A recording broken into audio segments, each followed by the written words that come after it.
नमस्कार दोस्तों, स्वागत है आपका आज के मुख्य समाचार में। सबसे पहली बड़ी खबर में आपको बताएंगे, बीजेपी नेता पर दलित ग्राम रोजगार सेवक से मारपीट का आरोप, एसोसिएशन की धमकी, जल्द गिरफ्तारी नहीं हुई तो करेंगे आंदोलन। इसी के साथ दूसरी बड़ी खबर में जिक्र होगा कि कांग्रेस का पीएम मोदी पर निशाना, कहा ओमिक्रॉन के खतरे से सरकार बेखबर, पीएम लगातार कर रहे रैलियां। तीसरी बड़ी खबर में आपको बताएंगे कि पूर्वांचल अवध में बीजेपी और एसपी के बीच वोट शेयर का मामूली अंतर, बीजेपी के लिए आसान नहीं यूपी फतह। दोस्तों, हर एक खबर की गहराई में आपको ले जाएंगे, लेकिन उससे पहले आज का सबसे बड़ा सवे। जी हां दोस्तों, यूपी में सीएम के तौर पर कौन है जनता की पहली पसंद? सवे में योगी अखिलेश में इतना बड़ा है फासला। जी हां दोस्तों, सवे के मुताबिक यूपी में सीएम के लिए अखिलेश यादव पहली पसंद बने हुए हैं। करीब 43% लोगों ने माना है कि अखिलेश यादव को ही वो अगले मुख्यमंत्री के रूप में देखना चाहते हैं। वहीं योगी आदित्यनाथ को पसंद बनाने वाले लोगों का प्रतिशत 30% है। अगर आपको भी ऐसा लगता है कि भाजपा की उल्टी गिनती शुरू हो चुकी है, तो आप अभी इस वीडियो को लाइक कीजिए और इस लाल बटन को दबाकर चैनल को सब्सक्राइब करके घंटी बजाइए और कमेंट में लिखिए जय हिंद। बीजेपी नेता पर दलित ग्राम रोजगार सेवक से मारपीट का आरोप, एसोसिएशन की धमकी, जल्द गिरफ्तारी नहीं हुई तो करेंगे आंदोलन। जी हाँ दोस्तों, यूपी के बलरामपुर जिले में एक बीजेपी नेता के खिलाफ मारपीट का मामला दर्ज किया गया है। बीजेपी नेता पर एक दलित ग्राम रोजगार सेवक के साथ मारपीट का आरोप है। मारपीट और गाली गलौज किए जाने का वीडियो तेजी से वायरल हो रहा है। वीडियो सामने आने के बाद बीजेपी नेता के खिलाफ मुकदमा दर्ज किया गया है। नेता की जल्द गिरफ्तारी नहीं हुई तो ग्राम रोजगार सेवकों का संगठन आंदोलन करेगा।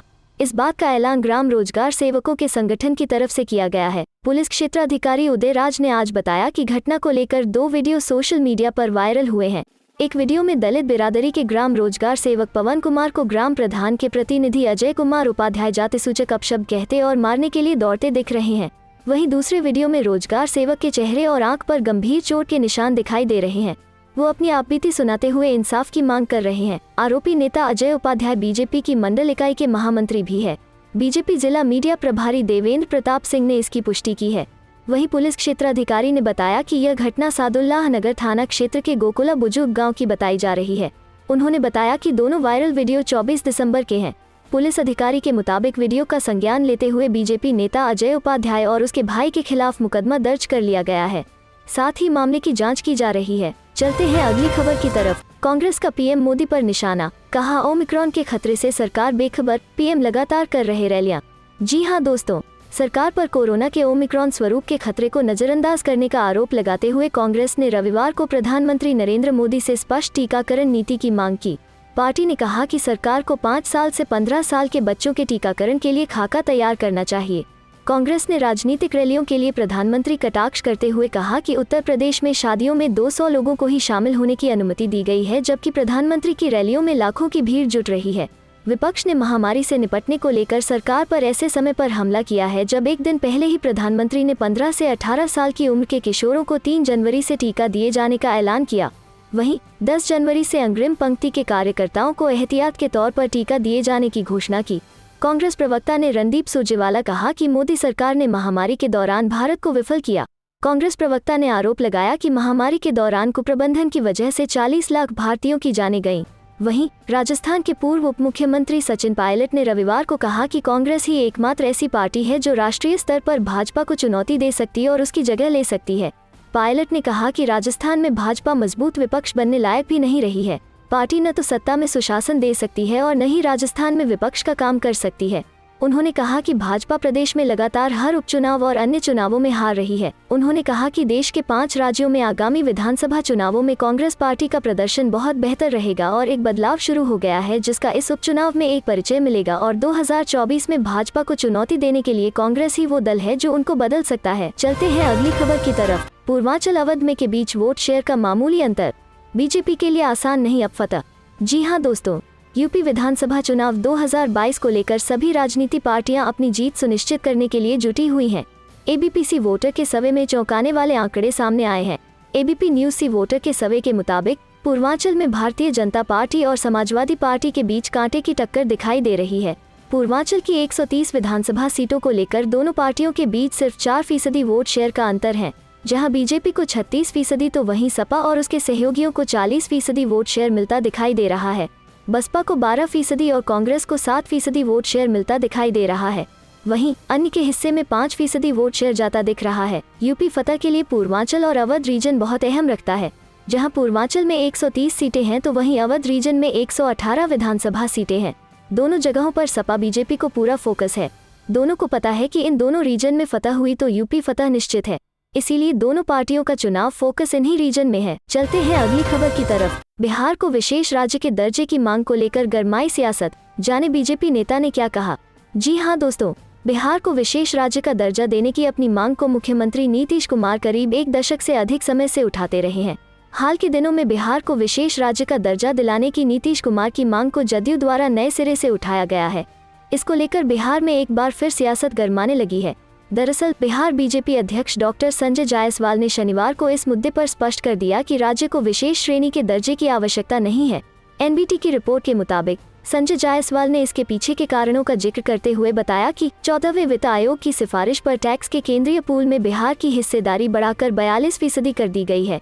बीजेपी नेता संजय जायसवाल के मुताबिक जब टैक्स के सेंट्रल पूल में बिहार की हिस्सेदारी 32% थी, उस समय विशेष श्रेणी के दर्जे की मांग की कुछ वैधता भी थी। लेकिन 14वें वित्त आयोग ने टैक्स के सेंट्रल पूल में बिहार के हिस्से में 10% की बढ़ोतरी की सिफारिश कर दी थी और इसे 42% तक लाया गया। ऐसे में विशेष राज्य के दर्जे की जरूरत नहीं रह गई है। संजय जायसवाल ने साथ ही कहा कि 14वें वित्त आयोग ने अपनी रिपोर्ट में यह भी स्पष्ट किया था कि टैक्स के केंद्रीय पूल में सभी राज्यों की हिस्सेदारी बढ़ा दी गई है। ऐसे में किसी भी राज्य को विशेष श्रेणी का दर्जा देने की कोई जरूरत और औचित्य नहीं है।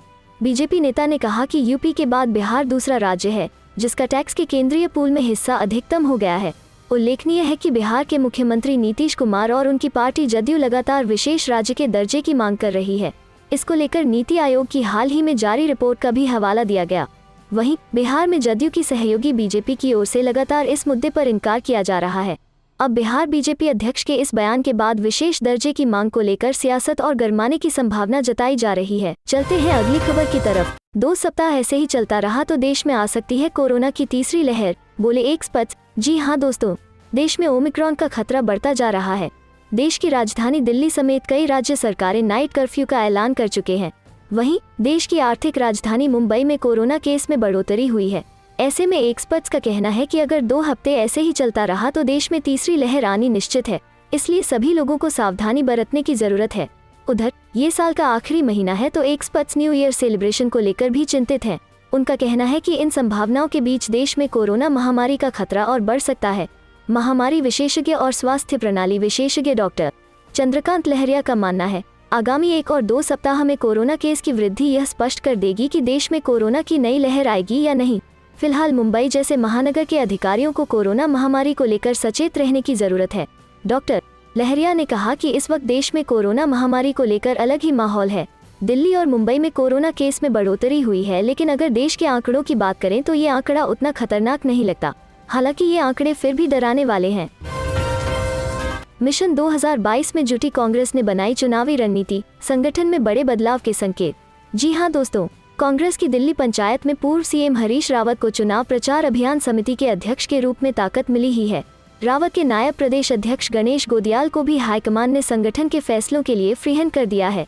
चुनाव के लिहाज से गोदियाल को संगठन स्तर पर फेरबदल करने की छूट मिल गई है।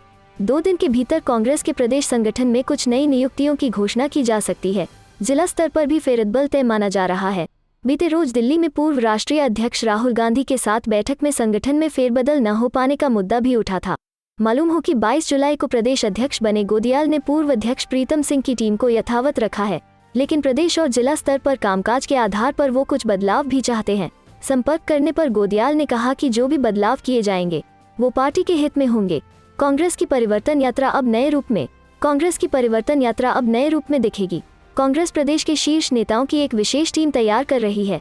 यह टीम अलग अलग क्षेत्रों में प्रचार की कमान संभालेगी। इस चुनाव अभियान समिति के अध्यक्ष हरीश रावत की तो अहम भूमिका रहनी ही है।